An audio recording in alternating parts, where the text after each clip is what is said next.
Dobar dan, deco. Evo na ovom mjestu u Kozumelu.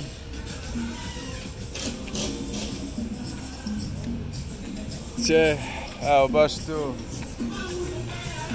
Mislim da je baš ovdje. Ili tu, ne, ovdje. Dum. Ovo je ciljna ravnina Ironmana, Cozumel. Postavljaju koje kakve stvarčice za publiku.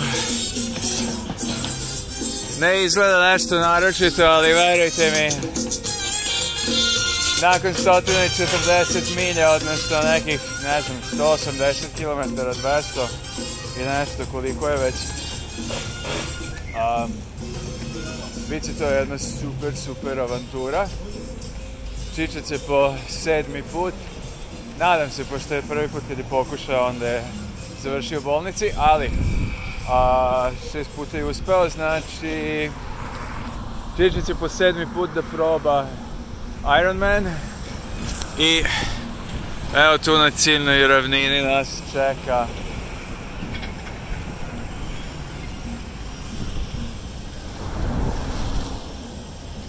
slava.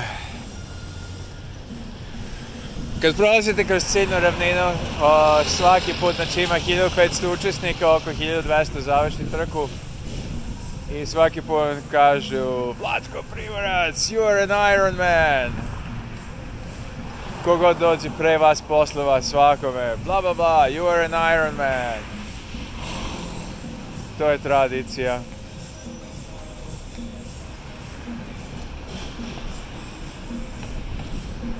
Pa. It's a big deal for some of us. Ništa super. Idemo na Ironman Expo, to je to. Pa što ste gledali video Čiči iz Rogače, pa ne znam, valjda će biti live, uvek je live preko... Znači kad mi budemo završavali, bit će, ne znam, 2-3 ujutro u Subotici, ali sve jedno. Ceo svet može da gleda. Jej! Ironman finish line.